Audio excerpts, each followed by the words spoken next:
back to Auto Left Topic. Hello, Brad. Good afternoon, Andrew. How are you today? I'm good. And we can finally shout out your official birthday.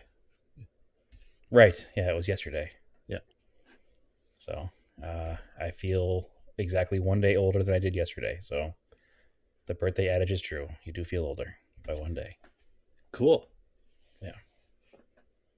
I partied hard because it's what you do when you're 41, right? That's right. You definitely do. Yeah. So I partied hard. We ate cake. We ate lasagna. Was it good. Garfield themed? Yeah, exactly. Yes, because also at 41 you do themed birthdays. I forgot. It was a Garfield themed lasagna and cake birthday. Perfect. That would definitely be something that would be a throwback to childhood. That's for sure. Garfield was a top game in the 80s. Yeah. So I had all the Garfield books. But yes, it was low key, not a big deal birthday themed. So it was nice. Cool. Yeah. Also, come join our Discord. Yes. If you're listening, come join. Yeah, we've had a couple more join up the past week, and it's growing steadily each week. So it's having good conversations, and the more people, the more conversations, right? Yeah, it's fun. We have a few different subsections, I guess you'd call them, kind of like in the old forum days. There's one for scale autos. There's a general topic one. There's a project car one. There's a pets one. Car spotting one. Of course, it's 2022, and no Discord would be complete without a meme channel. Yep. And I think that's it. There's a section there where you can correct us if we're wrong. That would seem to be something that happens from time to time, I would say. Yeah. So yeah, please come join the Discord. So we don't claim to know everything, and we don't know if we're wrong until you tell us. So tell us if we're wrong. Maybe we'll even shut up. Mm-hmm. So one of the things we were discussing is the new Ken Block Pikes Peak car that he's going to run. Okay, we discussed it last week. Oh no, we discussed it in the Discord. Yeah. So it helps keep me on top of car news because sometimes I miss some stuff. Yeah, I don't know if you heard yesterday. I turned 41, so I'm way behind the curve here on pop culture now. So that's when it happens. Okay. It's all downhill at 40. All right, Grandpa, calm down. I'm kidding, obviously, but no, there's plenty of car culture going around. All right. Yes, are you being buried next week? What? 2 weeks at least. Okay. All right. So the Pigausssss. Pigausssss. Well, it's a dumb name. It's a super dumb name. There's no question. Also, I thought he was running all electric stuff now. It's really weird to me. So I think he's running all electric Audis is the deal. And that's why this is not an Audi, because I think his deal with Audi is all electric. Weird. And my guess is that they didn't have the all new electric Audi ready in time for Pikes Peak for next year. So they scrambled to get something that, probably had some more off the shelf parts they could put together. And then he still runs. He's running a Hyundai in American Rally, right? Because again, I'm pretty sure his deal with Audi is the all electric thing. So we'll see. But anyway, the topic at hand here is the Pigausssss. Pigausssss. I don't know. Is Mobile One involved in this? It must be the names on it, and it has the Pegasus on the side of it. Oh, it does. I don't know. I don't know why it wasn't called the Hoon 11.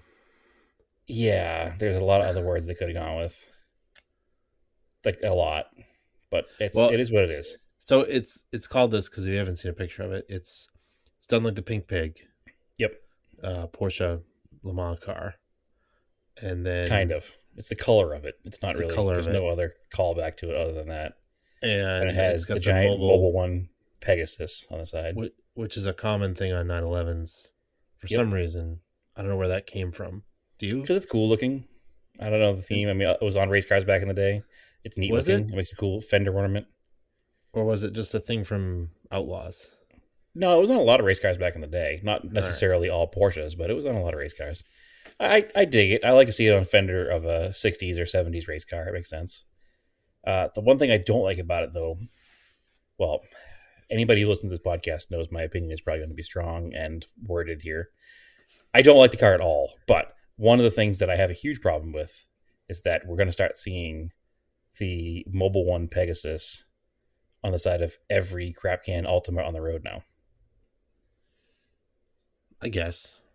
I mean, listen, how many cars have monster logos on them because of Ken Block cars? I mean, I don't have a 911, so I don't care. No, I don't care if it's on. I don't care about 911s or not. I don't have a 911 either. But I just it's a kind of a classic vintage race thing, and we're gonna start seeing it on like Altimas and Sonatas, and it's gonna be bad. I don't like it. Sure. Doesn't really bother me because I just ignore those cars anyways. It just kind of. I think it's gonna kind of ruin it for the vintage look that it has. So I mean, the cars, it's weird because it's like, it's built by a real shop, which is cool, BBI. yep. And it's definitely a real race car. It'll probably do pretty well. But just like Oh, no question. the aero on it is just so ridiculous. It's like a narrow body roof line with like an RWB kit extreme. It's not even RWB. It just looks like somebody cut trash cans in half and stuck them on the fenders. There's no actual style to it. But listen, all of my criticism here is going to be from purely a stylistic standpoint. I'm sure the car is going to be an amazing race car. I'm sure it's going to, set a ridiculously fast time up the mountain. I do appreciate that it has lots of wings on it, so that when Ken blocks halfway up, at least he'll have a nice flight down and he'll land softly. I don't. I just, as far as purely from aesthetics, I don't understand why they went with an early Nairo car.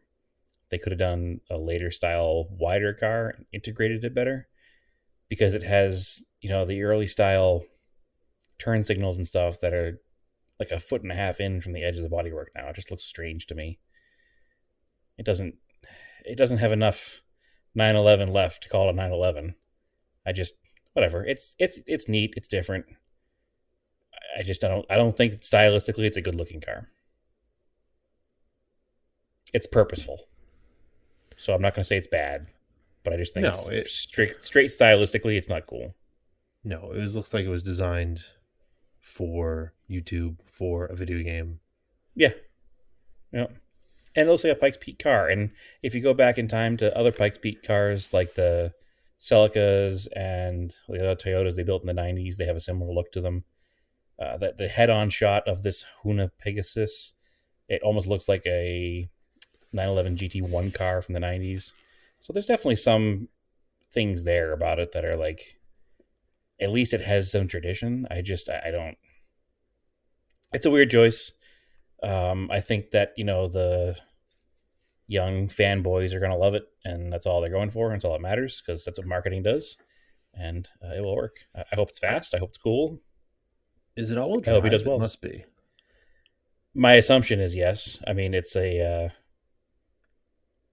Pikes Peak car in 2022, and it's a car built by the Hoonigan guys, and they're all about all-wheel drive, are they not? Yeah. Everything's been all-wheel drive. Yes, twin turbo, 1400 horsepower, all-wheel drive. So yeah, it is all-wheel drive. I don't know. My issue is less with the car, the actual car that was used. It's more like the livery and the name. It's just like too derivative for me. Sure. Yeah, it's almost like it's Hoonigan, and they're very popular, and they have a huge following. They don't need to try this hard. Like their original liveries have always been they've been their own, and they've been good. There's really not much on here that looks very close to the pink pig other than the color. Because the pink pig, for those that don't know, has the sections of the pig marked on it. Like the car is marked out like a pig being slaughtered for meat. And this doesn't have those sections called out on it. It just has what looks like chalk drawings by a child all over the side of it. Or I don't know what it means. I don't know. Yeah, it's weird. It could just be like, I don't know, just do their flat black, whatever they do with like pink or something. I don't know. Just do something else. I don't know. Yeah, it just almost seems, it seems too try hard. That's all. And maybe that's the direction they're going with everything. Who knows? That's what their fans are into, I guess, right? I guess. I don't know. I'm not Anyway, super into it. no. Again, I'm looking forward to watching it. I'm sure there'll be a super cool, video series following their build of the car and following the drive up Pikes Peak like they always do. I don't know. Did you ever see the one with the Unicorn, the Mustang? I didn't watch it. It was pretty good, honestly. It was very entertaining. A lot of it, I think, was done by Larry Chen. There's a lot about his videoing the whole event, so it was super cool. Actually, that wasn't even a race. That was just the like drive up the hill for video, wasn't it? Yeah, I think so. So, regardless, it'll be cool. I look forward to watching it. I look forward to the content they have. It's just stylistically not my thing, and that's fine. I'm just not going to spend $50 on a T-shirt with the logo on it. So Yep, I'm sure plenty of people will, though, right? they sure will.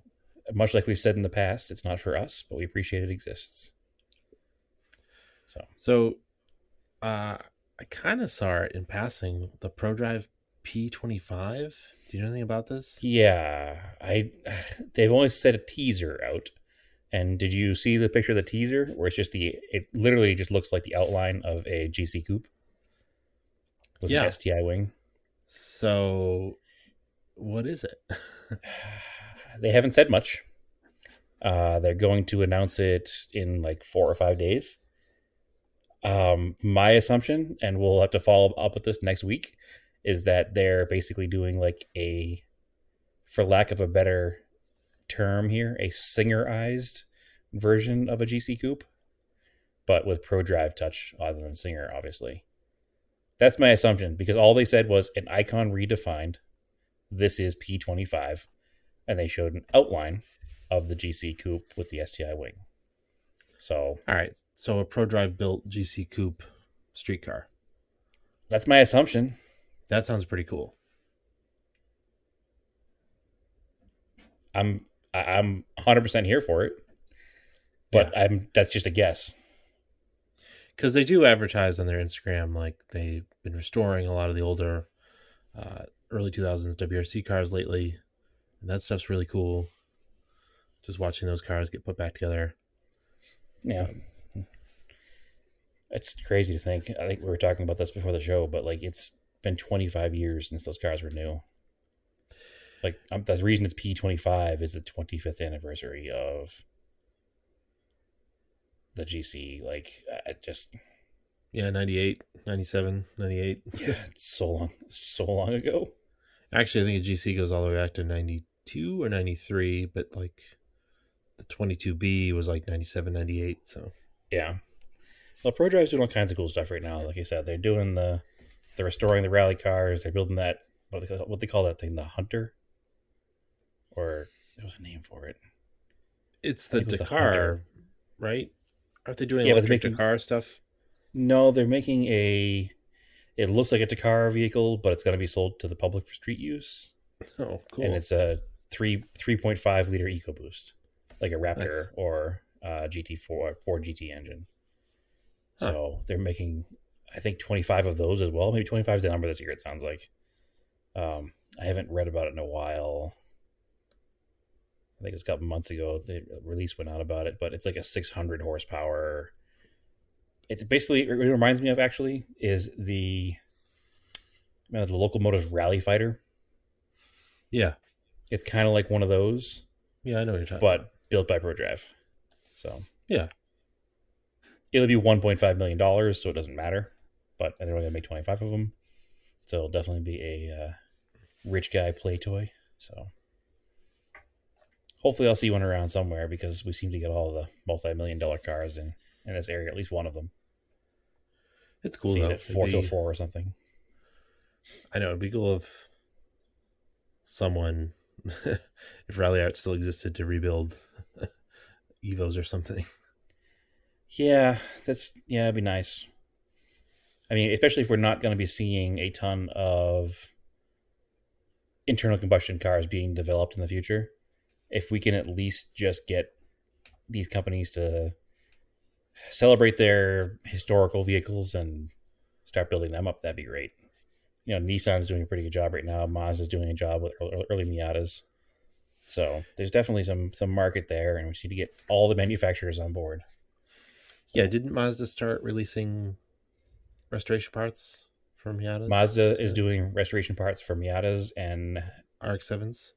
FDRX7s. Yeah, that's cool. So I don't think they're doing FBSA or FC parts yet, probably because the cars aren't worth enough yet to for their owners to have the money to spend. So we shall see.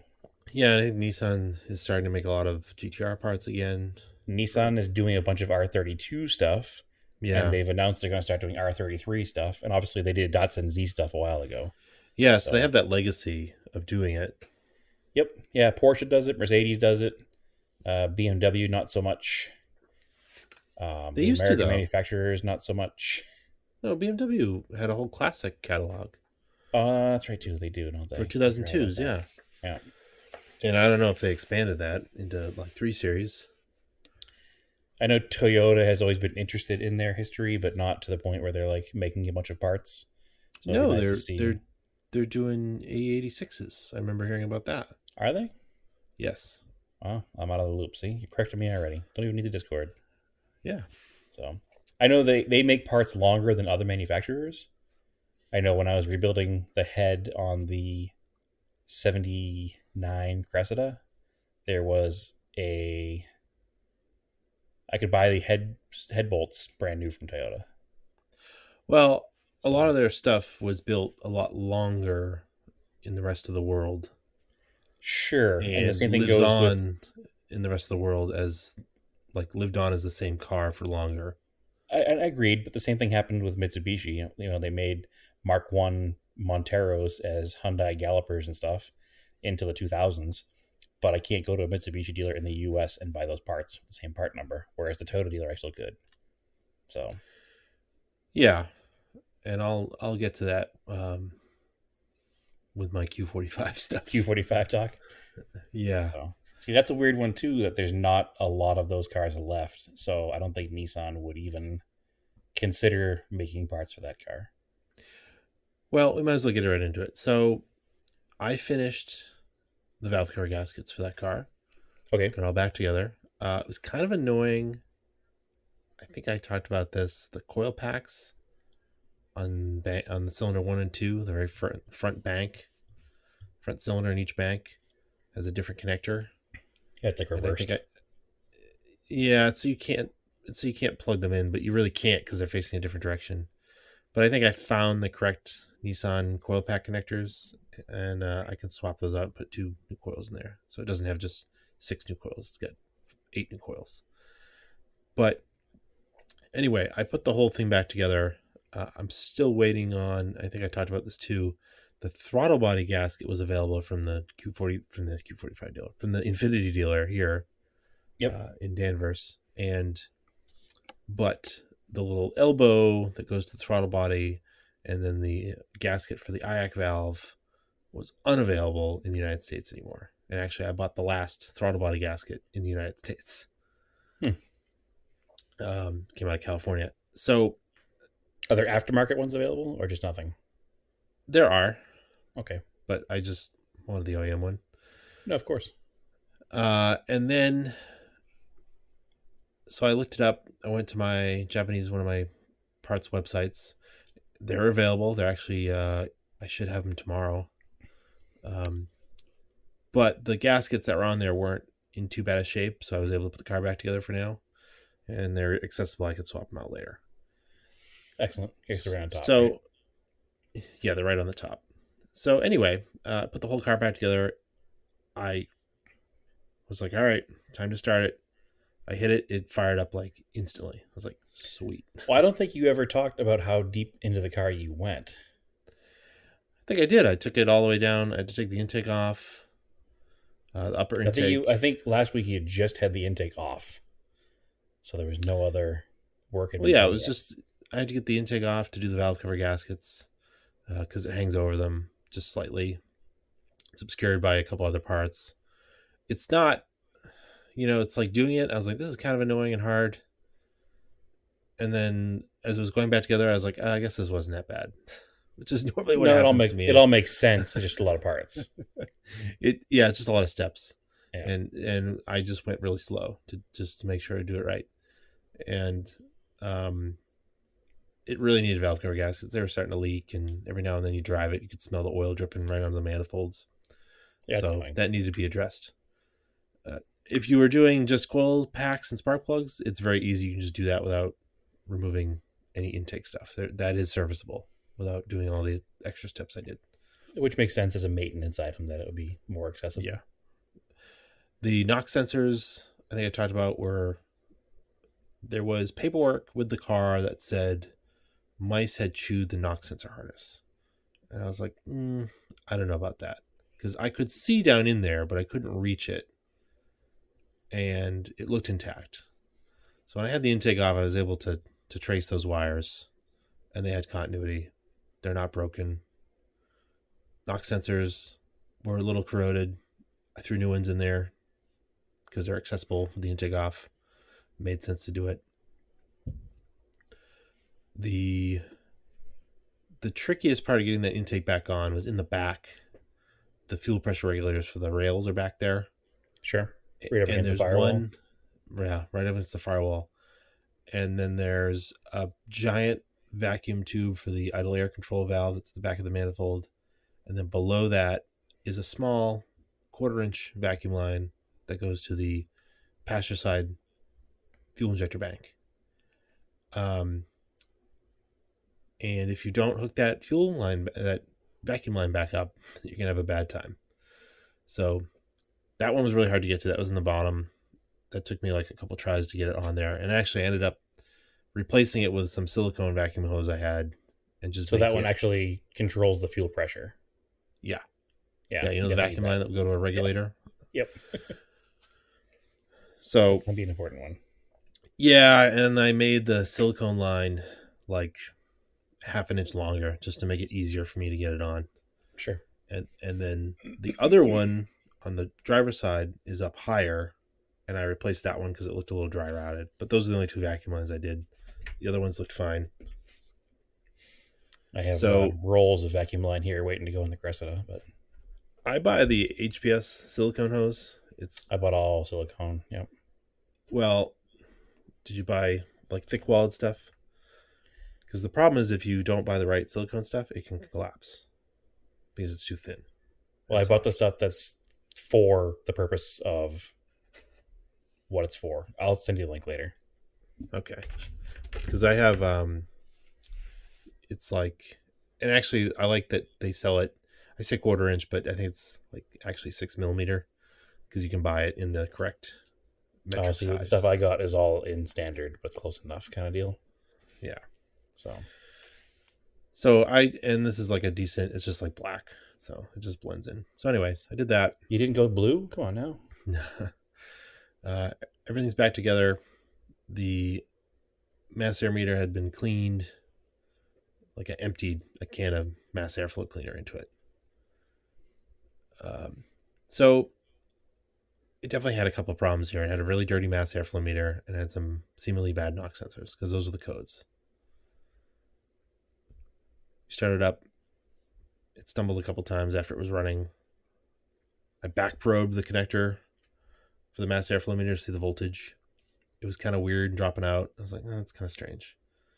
As we were running it on the lift, it started to clear up, and you could actually see the voltage climb when you're giving it throttle like it should. I was like, all right, maybe it's all right. So it seemed like it was really dirty, and then as though it's a hot wire sensor, not a hot film sensor. So as those hot wires heat up, they do self clean. But Sure.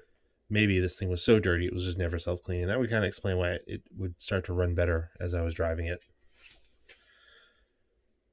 So So anyway, you haven't replaced the mass airflow though. no, it's original. Okay. Just cleaned it, Okay. which is what I mean. I can get them from Japan. They're actually less expensive than the Reman ones that you'd get here Oh, nice. for a brand new one. Yeah, But if you don't need it, you don't need it. So I don't think I need it because I've put about 120 miles on the car and it drives wonderful. awesome. Like not acting up at all. So I think it's just a combination of things. Yeah, it had a bad coolant temp sensor, and it was all very, very intermittent. It was very hard to get it to do it at once. Um, And again, the corrosion on those knock sensors probably didn't help either. well, that's the other thing too. When I had the taking these manifold off, I also had to remove the engine harness, which is on top of the engine, and the two grounds are right at the top of the manifold, and they were very dirty, and I cleaned those. So who knows? Yeah, like I said, It's a like, combination of things that you repaired, and now it's better, which is at the end yeah. of the day all that matters. And so I test drove it one day. I was like, this is driving great. This is cool. I'm gonna put the shocks in it that I have.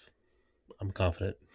Excellent. So I threw all four shocks in it with new upper spring perches in the front, and drove the next day. I didn't realize how bad they were. It seemed like they were okay, but like one was totally blown in the front. It was just like wet, and the other one must have been weak. The car Okay, feels way better. Like awesome. feels So like you now heavy, have a brand new Q45. basically. But then when I was checking the front, it's weird because it must have happened pretty recently because it got a sticker last year in June. Okay, The upper control arm has some play in it, so it's not like a if somebody just checks it, they'd probably tell me it has a bad ball joint because again, it has an odd suspension like the Montero that people don't yep. understand how it works, And but they're you can just actually inspection people in Massachusetts don't know anything beyond, oh, the car's not yeah, brand new, it fails. yeah. So I was able, I looked those up. They were like $250 in the United States a piece, left and right, Okay, which kind of stinks. yep, it's a lot of money. Buying them from Japan, it's $300 for the set, That's much better. It's almost half and price. they're OEM. So Worst so case that's the thing. scenario, are they rebuildable? Could you just put new bushings in? No, Okay, no. So those are on their way too, but they're that's the thing. So this car was built for so much longer in Japan. yeah. You can actually still get parts for it. You just have to go through Japan. That's the kind of stuff that makes me nervous about some of these cars because a non-rebuildable part like that, that's a pretty specific part. That's going to be hard to replace in another 10 years. Maybe. You know what I mean? I get, I mean, you can get. They share suspension with 300ZXs, so so you could like make something work. I could get like an adjustable upper set, Okay. like some race Aftermarket. set that's Yeah. got aftermarket adjustable upper camber. These are just fixed. Right. I'd rather just go with the OEM ones because I don't have to do an alignment. Yeah, you're And building a the stock car. You're not building a hot rod here. So, yeah, the NVH is going to be stock. yeah. Yeah, it's going to be a nice Q45, as it should So be. Well, I'm excited to go for riding it because I remember riding it before and being impressed with how nice it rode and how powerful it was. And I can only imagine it's all better now. Like, yeah, I don't know what to do with it. Like it's pretty right. cool. I'm like I don't really want it, Well, I or I think don't know I what to think do the with it. best thing to do is to put some miles on it. You know, make Yeah, sure I'm gonna hang on to it for a while. Is that it? everything is solid, and then we can go and we can make some videos for it because it's no secret that you tried to sell it before, and the guy who bought it brought it back for some reasons that weren't even issues, but that's a whole other story. But we can prove that the car is now perfect and maybe try to sell it again. You know, and that guy brought it back because the AC didn't work, but we've proven now that the AC works great. It just doesn't turn on if the ambient temperature is lower than 45, right? So Yeah, it doesn't. It's actually like the car was just advanced at the time. Like it's just interesting the way it works. Like it doesn't. The other day I was using it and it was like 60 degrees outside, and I turn the AC on. The lowest it goes to 65. it So won't if go you turn it colder than on to ambient. cold, yeah, it's not going to really work the AC that much. What it's going to do is it pulls in outside air Okay, because the outside air is already cooler. Like so it's going to make the temperature. yeah, there's no manual override to just make it cold. It's either Okay, economy or auto for air conditioning and heat. interesting. Yeah, Well, that makes like you can sense. I mean, it's going yeah to work the easiest it can. Like If Yeah. all has a temp sensor and the temp is cold, it's gonna be like, well, I don't need to do anything. We'll just keep it here. Yeah. It actuates the right flapper doors and pulls in air from the outside, and so yeah, And the other complaint was the transmission was broken, and we've proven the transmission is just fine. it's definitely not broken. Yeah. So Um, you feel it. It's a '90s transmission. Like it doesn't slam into yeah, gear, but you it's not feel an eight little speed get shifts to it. drag. It's a No, it's a 4 four speed speed, ASIN. Like, is it an ASIN? I and assume it's an ASIN. probably, and you Yeah, feel it's not like a CVT, like that doesn't have any gears. sure. Because if you're used to driving that, you're not going to feel any shifts. But the only time I really feel it shift and look for gears is I go up and down Old Route 1 here. That's part of my test drive loop. It's like 40 miles. I go up to Newburyport from my house in Peabody, Yep. over, so up 95. I'm doing 75 miles an hour. Then I get off, go through Newburyport, down Old Route 1, which is like 45 to 55, And it's up up and and down down hills. hills. Yeah. So yeah, you can feel it kind of look for gears, and then when you come down the hill and let off, you can feel it go down a gear to like slow you down. Fluid's nice and Working pink. working perfectly fine. Yeah. And that's all that matters. So Excellent. Well, yeah, I'm looking forward to going for a ride and driving it because it sounds like a nice car. So yeah, I was gonna bring it to Radwood this weekend, but unfortunately, we're not gonna go. Uh, we had my kids at daycare. He had a close contact with COVID, yep. so we're like, he's not sick, luckily, and so we're just keeping an eye on it. So we don't want to. We also had decided previously, we're like, well, maybe we shouldn't go because case rates are getting higher, and unfortunately, it's gonna be a lot of people down there, and he's not vaccinated yet. So Right. Well, we'll monitor plus, it. And yeah, and also unfortunately, like I hate to complain about warm weather, but it's gonna be like 97 degrees and like 70% humidity on Saturday. yeah, we're not complaining about the weather there, the temperature. You're complaining about the humidity. It's going to be hot. It's So, gonna feel like 100 and yeah. like soupy. And also, unfortunately, that car's a V8, and it's got a 24-gallon tank. It's gonna cost me an arm and a leg just to get down there. Well, nobody's saying you got to fill a tank, but the fuel mileage Uh, is the same either way. yeah, I don't have to. I could just do a half tank each time and just do it What I, twice as what I, much. what I'm saying is the size of the tank has no bearing on this comment at all. It's the amount of fuel the engine's going to use to get there. I imagine it probably gets low 20s in the highway. Yeah, I have the window sticker here somewhere. Yeah, I think it I even had like imagine a low gas guzzler 20s. tax back in the day. Oh, geez. I imagine low 20s. I know like the Saab across country all highway got like 25, but I never replicated that driving it around. It was more like 22 all average. So That's pretty normal for like a '90s a 90 four-cylinder sedan. car. Yep. So I'm assuming it's going to be a little lower because it's a V8 90s car. And again, Yeah, it has an early, well, I don't want to say an early automatic, but in the grand scheme of things, it's closer to the beginning of automatics than it is closer to now, probably. It's probably designed sometime in the late 80s, and it's yeah, not the best transmission. And it's not like today where the new automatics have like 100 speeds and they're 10,000 times more efficient than even a manual. yeah. And they're So, at highway speed. They're churning at like 1,000 RPM or or something. less. Yeah. Yeah. I was actually watching because they released the embargo on the, what is it called? Nissan 400 or is it Nissan Z? What are they calling it? Just a Z now? I think it's just the Z, So right? just the They're not calling it Nissan 400 Z. Z. Yeah. So anyway, they released the embargo on it. So all the journalists were releasing their, videos and articles and stuff about the car. And it's significantly faster as an automatic, which is, I know, been a thing for a while now as far as, track times and stuff go. But even just a quarter mile, typical standard measurement, I was shocked how much faster the car went down the track. So, and it's not Really? even How much the, faster? I don't remember the numbers. It's like a second and a half. It's Is something it like dumb. a? It must be like a 13-second car, right? So I think At that it's minimum. like it's a low 13 with the automatic and a mid 13 with the, so maybe not a second and a half, maybe half a second, mid 13 without it. What really got me though is watching the visual of it. Watch the drag race the automatic next to the manual, and the numbers don't sound like a lot until you see it side by side. And you're like, man, that's way faster. So it Yeah. doesn't stop me from wanting the manual, obviously, because it's all about driving experience, yada yada yada. Stop, speed isn't the only thing in the world here, but it just shows how much more efficient automatics have become. I think it's a 10-speed auto, so it's got Yeah. infinite shifts pretty much, and it shifts so fast that it doesn't matter. It's not a Yeah. CVT, but it might as well be. So And the other thing you sent me to was I think it was a prototype on the press car. It was a Camisa video. Was the uh, Nismo exhaust? yeah, Oh my god, they yeah, like tuned it to sound like a straight six. yeah, it sounds so good. Well, that's Yeah. actually, if you watch his full video, he talks about the exhaust on the cars.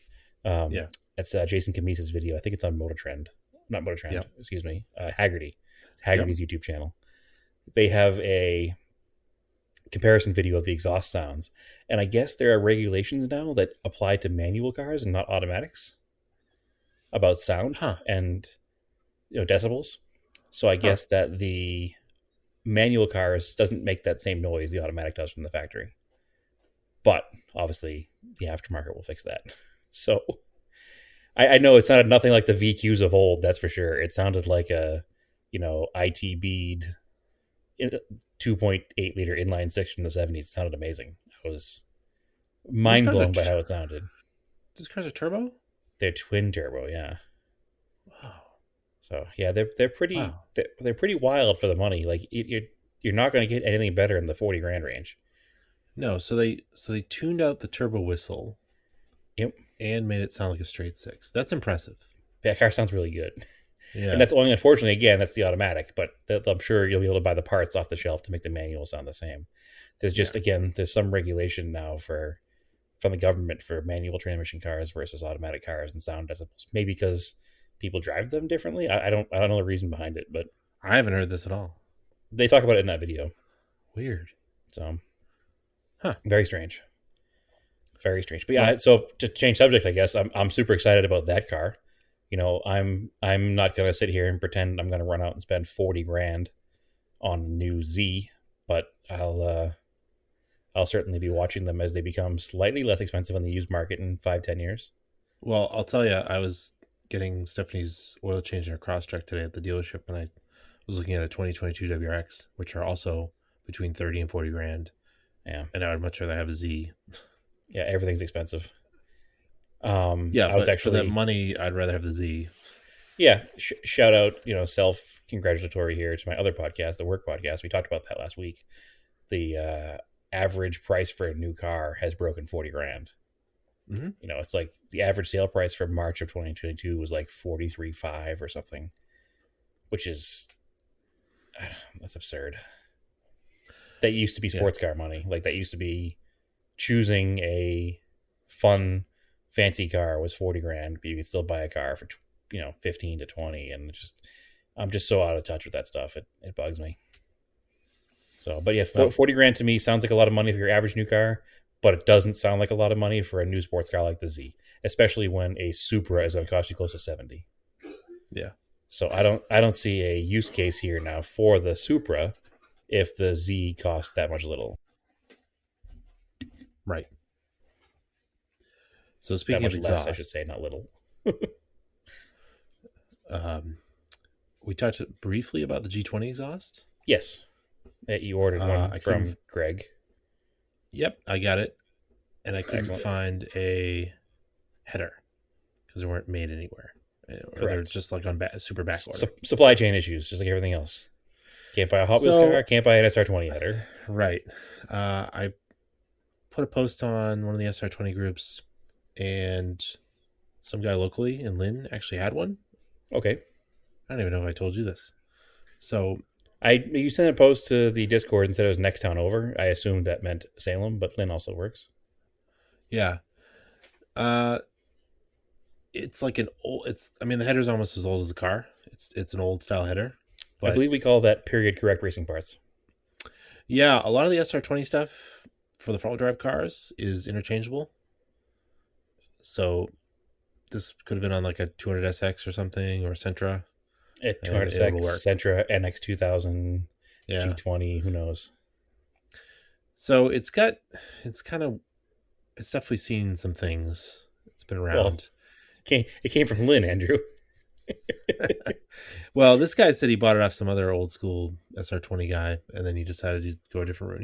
He's got a bunch of SR20 parts too. He's like trying to sell me other stuff. I'm like, no, I just need that header, Oh, good please. guy to know. I mean, He was like, do you want this? He's like, do you want this valve cover for an SR20? I was like, sure. yeah, I I'll would have just taken it hang it on just the in wall. case you had cracks or whatever. You have a spare. I Yeah. remember back in the day in Sport Compact Car magazine reading the was it there were two different companies that made SR20 parts that advertised Well, the Sport Stillen Compact did. car. Well, it's Jim Wolf Stillen and Technology. Jim Wolf Technologies. So I think it'd be cool if you know ever if it becomes time to time belt again. You know, throw a set of old Jim Wolf cams in it or something would be amazing. It's got a chain there, Chief. Oh, does it really? Yeah. Oh, all right, fine. I just assumed 2 liter from the '90s that it was a belt car. No. SR20 is pretty sweet, actually. Did you know it was a chain car before you bought one? Yes. Okay, you worked Just at an worked for the Infinity dealer. dealer, so that's all right.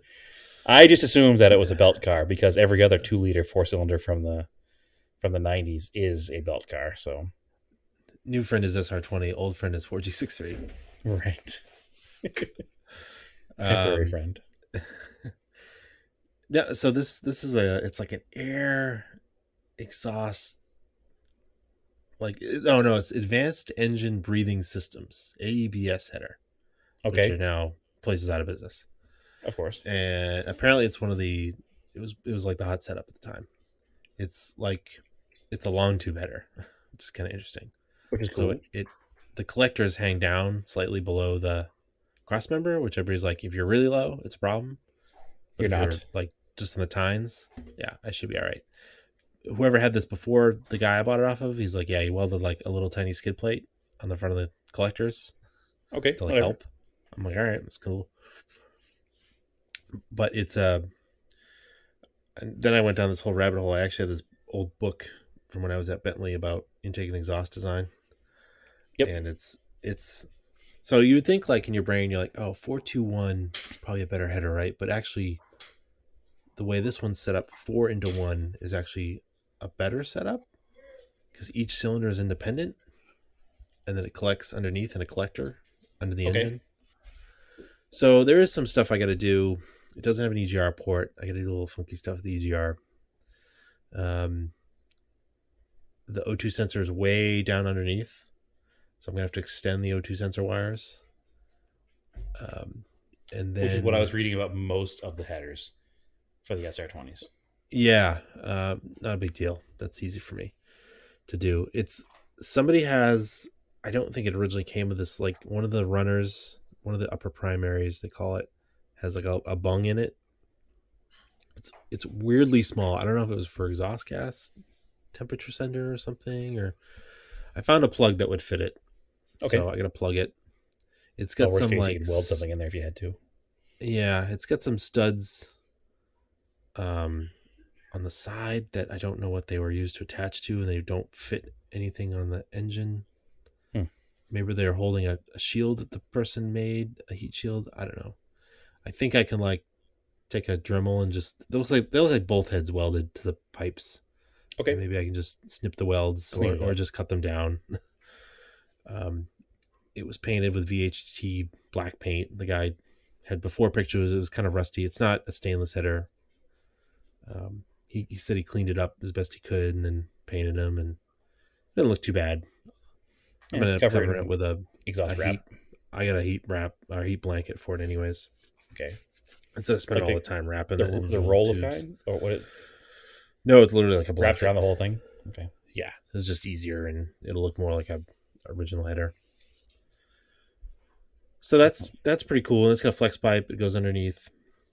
I put the car up in the air the other day. I was looking at it. The exhaust in the car was not long for this world. Like the Yeah, we muffler knew went, that. but the rest of it was it had been patched together before. Okay. It had the Was it as bad original, as like the Mirage? yeah, kind of. So the original manifold, obviously, the original downpipe. Flex didn't look so great. You can see where it's been fixed before. It was rotted at the hangers. Somebody had welded onto the pipe. Cat doesn't look so great. The rear O2 sensor is definitely seized in it. So I ordered two new O2 sensors. Okay. Uh, and I've got the high flow cat from Greg to go in that system. The annoying thing is that the original rear O2 sensor is a 12 millimeter thread, like a motorcycle. I guess that's a common Nissan thing. Okay.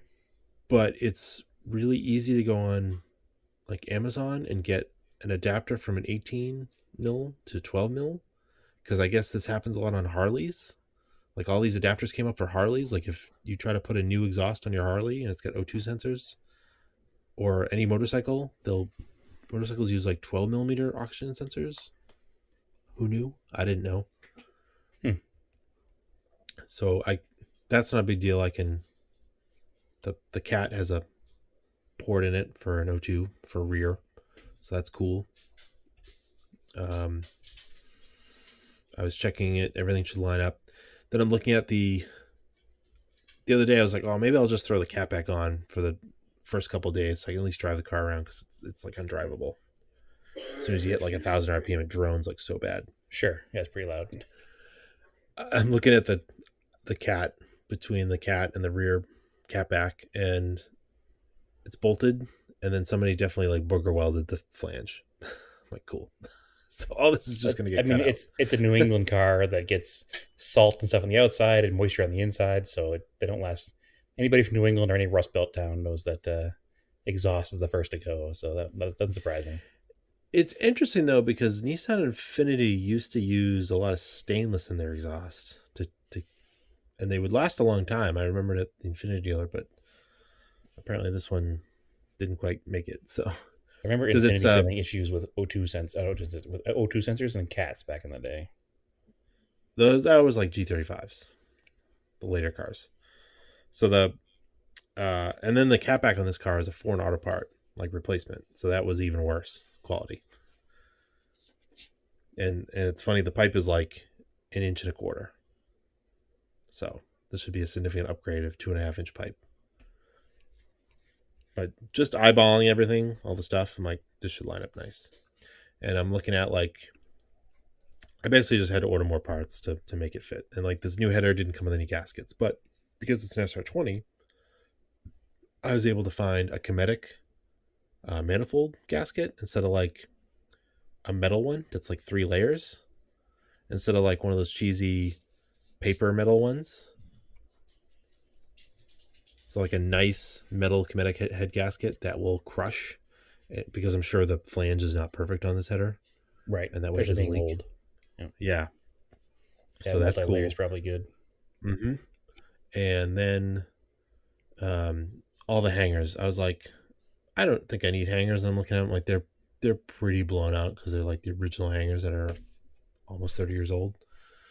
So I went on Amazon, and I was gonna order like the normal style, like oval style headers, oval style hangers. Yep. Now they make ones that have like 3 holes in them. So it's So like it's like the oval adjustable almost. style, and then it's got 3 extra holes. Yeah. And I was like, oh, that's pretty smart. I'll just order. I needed like 5, so I ordered 6 of those. I was like, that should help me, because these pipes are going to be bigger. The muffler's a little smaller. He's got the right hangers on there, but it might need to be adjusted so it sits right in the bumper, because every car is different. So I don't know. That made sense to me to try those, because it's nothing's worse when you're trying to put an aftermarket exhaust on. It's like stretching hangers. You're like trying to find one that's like the right length, Yeah, and then you have and it's the like, piping is like against the rear suspension control arms. yeah, and you hit a bump and it knocks Yeah. against the body or something. So that should give me some nice adjustment. They're not like all stretched out. So hopefully, I should have most of those parts uh, by tomorrow or Saturday. And if I got some time, I'm going to start working on that, even though it'll be hot. Well, you're not I going to can, I Radwood can this weekend, so you might as well put the car together. Yeah, I mean, I've been getting a ton of stuff done, because I talked about being laid off. I actually I'm starting a job in 2 weeks. So Okay. I'm trying to get everything in, Cram it as all, many cram it projects all as I in. can, Yeah. so I have less to do. Because I Well, think, now I'm mad at you because you didn't tell me you accepted the job. yeah, I'll tell you afterwards about it. Yeah, it's fine. Our post show wrap up. Yeah, so hopefully I'll get this done. I'm hoping either this weekend or early in the week, And then the next thing, I'm going to roll right into doing that adventure driven design bumper. Excellent. Uh, yeah, I think I'll do that. And I'll probably, because you're not here till the following week after Memorial Day, right? I'm here the week. Yeah, the weekend after Memorial Day, so the first full weekend of June. I think it's like I don't know, first, All right, sixth, so June first or June sixth, 1st or something. whatever it Yeah, is. Okay. that Thursday Yeah, I I'll don't be want to in wait. town. I don't want to wait that long for you to help me eyeball it. No, I mean you should be able to do it. And All right. if you have somebody around who's more experienced welder, maybe me convince Andy to come by or something and help you out with the welding. I think you'll be golden. So Well, the big thing is you just line it up, tack it, and then it can be welded off the truck. yep, that's I was just there for one, and that's how they did it. They bolted on the center section and then used very strong magnets to kind of adjust everything to the right adjustability, tacked it, took it all off, and welded it up. So Yeah, we've got magnets for that. So then you're only as bad as your best grinder. So oh yeah, I when you're bought all some done, nice grinding wheels. It's like yeah, frictiondiscs.com or something. sure. It's I found make my welding pretty.com. yeah, I actually found and I'm going to use them on the exhaust flanges to clean them up in this manifold too. I found a Yep, nice it's a 4.5 inch disc, but it's a Roloc, like the Roloc material that's like a Brillo sure. pad, Yep, but in a flap disc. interesting. It's kind of cool. Yeah, and it'll fit on the Ryobi grinder. So, and then a couple of those pieces have some slight flash rust, not like heavy, but just speckles from sitting in my garage because I left the oil on them, but like where It's like bare your metal. fingerprints were and Yeah, stuff, it's bare metal. So, what do you? Is it rust mort? What do you use? you shouldn't even need to use rust mort. You should probably be able to get away with just some steel Just wool. grinding them. Yeah, just cut I them mean, down I'm with going some to steel grind as wool. much. I've got like a fine surface prep wheel too for the grinder. Yeah, Like that I one would that grind it doesn't. all down and use some real good Rust-Oleum as a primer. I was thinking, yeah, I'm gonna get it down to bare metal and then like red Rust-Oleum, right? I would, if you can get some etching Or etching primer. primer. Yeah, Okay, I would try to get so some etching Rust-Oleum primer. etching primer.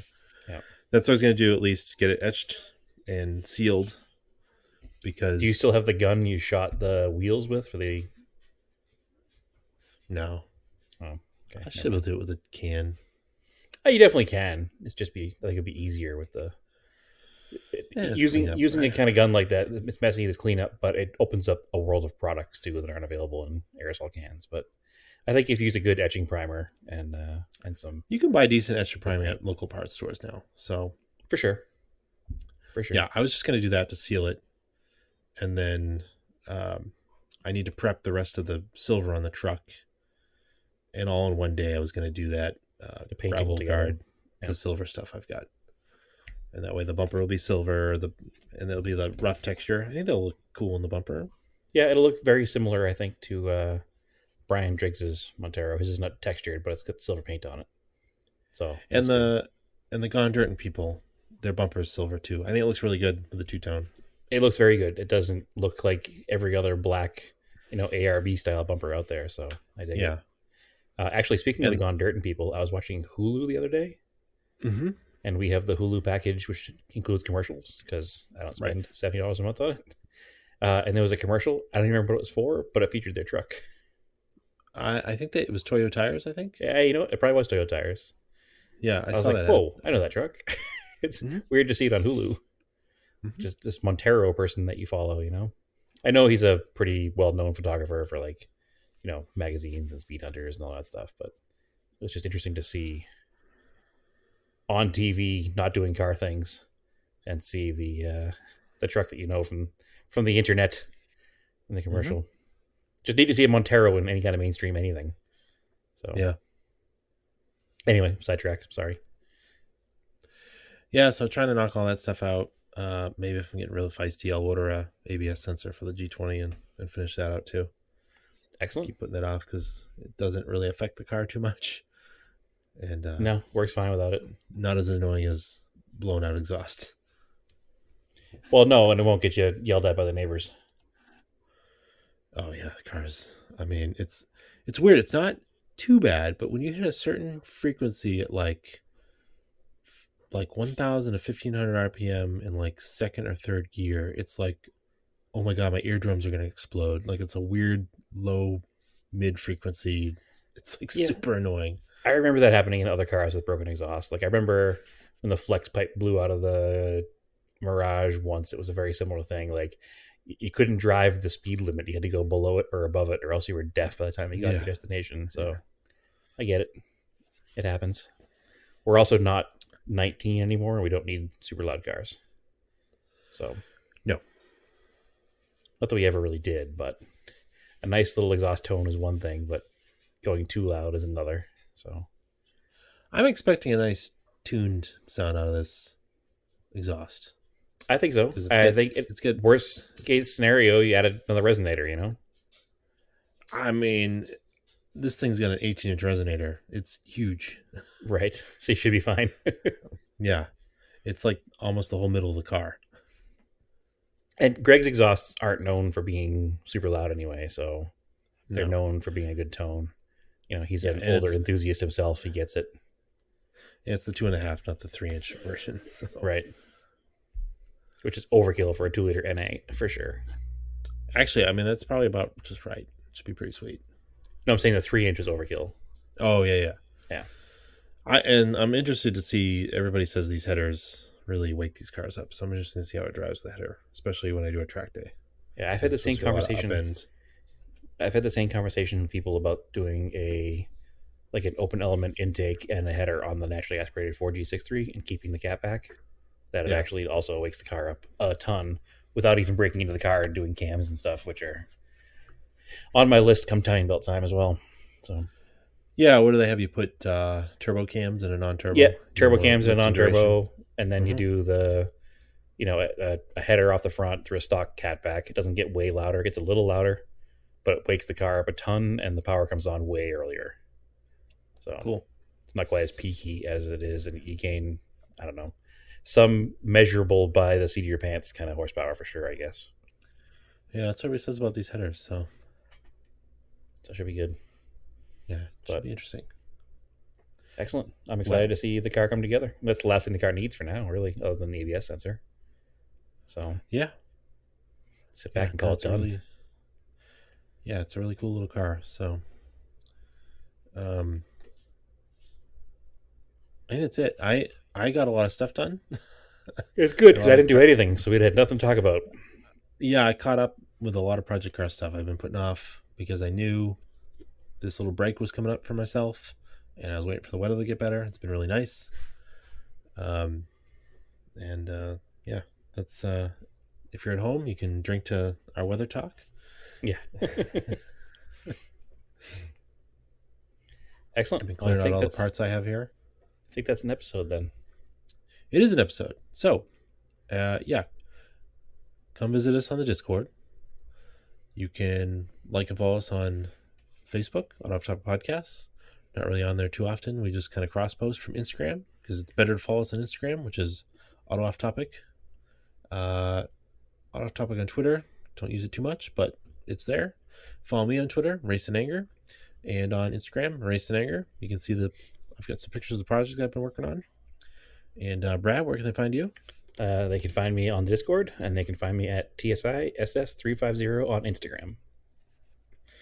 Cool. So, as always, keep your cars analog and aim for the roses.